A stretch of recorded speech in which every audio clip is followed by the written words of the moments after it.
यहाँ पर बताया गया है कि वर्णों का सार्थक क्रम शब्द कहलाता है। वर्णों का, वर्ण पता है ना, स्वर व्यंजन, वर्णों का सार्थक क्रम, एक सही क्रम में जब हम वर्णों को रखेंगे तो वो क्या कहलाएगा? शब्द। यहाँ पे एग्जाम्पल दिया गया है, जैसे जमे, ये सही क्रम में नहीं रखा हुआ है, इसलिए ये सार्थक शब्द नहीं है। ये कैसा शब्द है? निरर्थक शब्द। जब इसे सही क्रम में रखा गया, पहले में बाद में ज, तो मेज, ठीक है, तो इससे एक शब्द बना मेज। लातब, ये भी क्या है? सही क्रम में नहीं रखा गया है, जिसकी वजह से ये निरर्थक शब्द है। ऐसा शब्द है जिसका कोई अर्थ नहीं होता है। तो इसको जब सही क्रम में रखा गया है, पहले त, फिर ब और लास्ट में ल, तो क्या शब्द बना है? तबला। रदाप, देखिए इसको भी जब सही क्रम में रखा गया है तो पर्दा। जसूर, इसको भी जब सही क्रम में रखा गया है तो शब्द बना है सूरज। तो ये चारों जो हैं फर्स्ट वाले, ये निरर्थक शब्द हैं, ऐसे शब्द हैं जिसका कोई अर्थ नहीं होता है, इसे सही क्रम में नहीं रखा गया है। और यहीं पर ये जो सेकंड वाले सारे वर्ड्स हैं, इनको सही क्रम में रखने की वजह से ये सार्थक शब्द बने हैं, ऐसे शब्द बने हैं जिसका कुछ अर्थ होता है। वर्णों का सही क्रम बदलते ही ये निरर्थक शब्द समूह सार्थक शब्द बन जाते हैं। जब हम वर्णों को सही क्रम में रखे हैं यहाँ पर, तो जो निरर्थक शब्द समूह है, निरर्थक शब्द है, निरर्थक शब्द क्या बन गया है? सार्थक शब्द बन गया है। यही सार्थक शब्द जब मिल जाते हैं तो वाक्य बनता है। सार्थक शब्दों के मेल से, सार्थक शब्दों के मेल से ही वाक्य बनता है, ठीक है। यहाँ पर वाक्य के बारे में बताया गया है कि सार्थक शब्द मिलकर वाक्य बनते हैं, पर शब्द जिस क्रम में लिखे जाते हैं यह देखना और समझना आवश्यक है। जैसे मदद की गरीबों करे, ये जो शब्द रखे गए हैं ये सही क्रम में नहीं रखा गया है, जिसकी वजह से इस वाक्य का अर्थ हमें समझ में नहीं आ रहा है। दूसरा शब्द भी देखिए, पशुओं करे पर दया, ये भी जो शब्द तो है यहाँ पर सही क्रम में नहीं रखा गया है।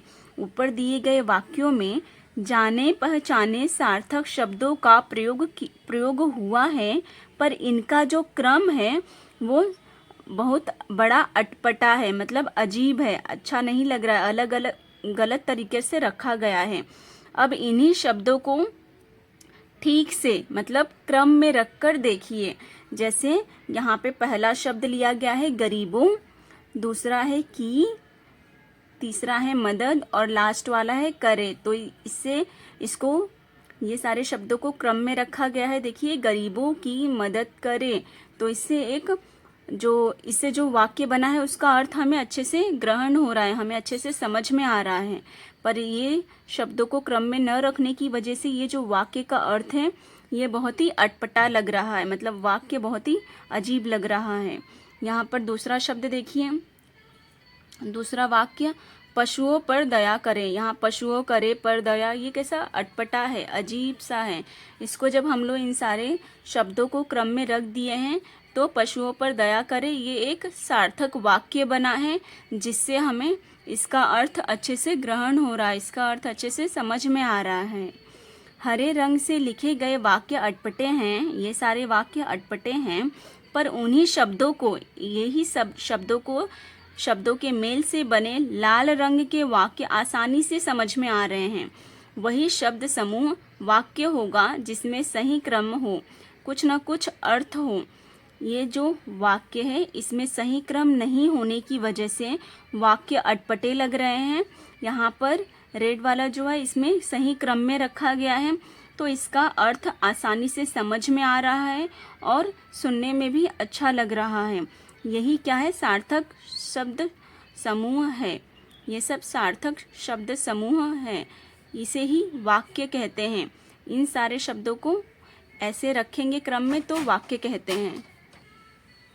यहाँ पर लिखा है कि सही क्रम में लगे शब्दों से बनी सार्थक रचना। सही क्रम में लगे शब्दों से बनी सार्थक रचना वाक्य कहलाती है। जब हम शब्दों को सही क्रम में रखेंगे तो उसे ही वाक्य कहा जाता है। यहाँ पर गाकर कहे में दिया गया है, वर्णों का गर मेल अर्थ दे, शब्द वही बन जाता है, क्रम से शब्द जुड़े अर्थ दे, यही वाक्य कहलाता है। ये शब्द और वाक्य ही अपनी बात दूसरों को बताने का माध्यम है। हम अपने मन की बात दूसरों को कैसे बता पाते हैं? शब्दों के माध्यम से। पशु पक्षी भी अपनी बोली द्वारा एक दूसरे को अपनी ओर आकर्षित करते हैं। जैसे कोयल मधुर गाती है, उसकी आवाज़, उसकी जो ध्वनि है वो मधुर है, मीठी है, इसलिए वो हम लोगों को क्या करती है? आकर्षित करती है। पर बातचीत करने का गुण केवल मानव के पास है। पर क्या बोलना चाहिए, क्या नहीं बोलना चाहिए, कैसे बोलना चाहिए, ये सारे जो गुण हैं वो सिर्फ हम मनुष्यों के पास है। हम मनुष्य ही है जो अपने बुद्धि का इस्तेमाल करके बात करते हैं, बोलते हैं, सोच समझकर बोल पाते हैं। ठीक है, यहाँ पर बताया गया है कि मानव ने अपनी बुद्धि से अपनी बात दूर दूर तक पहुँचाने के कई उपकरण भी बनाए हैं।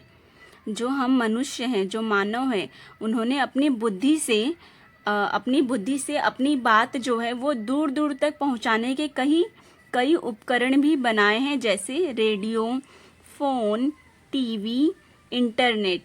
ठीक है, वर्ण शब्द और वाक्य न होते तो क्या होता बतलाओ। वर्ण शब्द और वाक्य न होते, यहाँ पे पूछ रहे हैं कि अगर वर्ण नहीं होता, शब्द नहीं होता, फिर वाक्य भी नहीं होते तो क्या होता, ये बताने के लिए। पूरी दुनिया गूंगी होती, कैसा लगता समझाओ। यहाँ विशेष बात बताई गई है कि कभी कभी एक अकेला शब्द भी पूरे वाक्य का काम कर देता है। जैसे आइए, हाँ, नहीं, ये जो शब्द है ये पूरे वाक्य का काम कर रहे हैं। दूसरे पॉइंट में बताया गया है, देखिए यहाँ पर, कभी कभी एक वाक्य में ही दो या अधिक बातें कही जा सकती है। जैसे वह काम करते करते खाना भी खा रहा था। ये जो वाक्य है, इस एक वाक्य में दो बातें कही गई है कि वह काम करते करते खाना भी खा रहा था। इसके बाद देखते हैं तीसरा पॉइंट। तीसरे पॉइंट में बताया गया है कि हमारे साधारण बोलचाल में, हमारी साधारण जो आम बोलचाल है उसमें कुछ अन्य भाषाओं के शब्द भी आते हैं। जैसे स्कूल, स्टेशन आदि। हिंदी में इन्हें अपनाया गया है, इसलिए इनका प्रयोग स्वीकार है। ये जो स्कूल, स्टेशन जो अंग्रेजी शब्द हैं, इनको हिंदी में स्वीकार किया गया है, इसलिए इन्हें हम हिंदी में प्रयोग करते हैं। वर्णों का सार्थक मेल शब्द कहलाता है। जब वर्णों को सही क्रम में रखते हैं, जैसे पहले लिखे क, म, ल, तो ये शब्द बन गया कमल। ये कैसा शब्द है? सार्थक शब्द है। और शब्दों के मेल से क्या बनते हैं? वाक्य। शब्दों का सही व सार्थक मेल, जब शब्दों को सही क्रम में रखा जाता है तो उससे क्या बनते हैं? वाक्य। शब्द और वाक्य ही हमारी बात दूसरों तक पहुंचाते हैं। शब्दों और वाक्यों का उनका उपयोग करके ही हम अपने मन की बात दूसरों को कह पाते हैं, बता पाते हैं। ठीक है, दूसरों से हम बातें कर पाते हैं शब्दों और वाक्यों के द्वारा। अपनी भाषा में हम दूसरों को अपनी बातें समझाते हैं।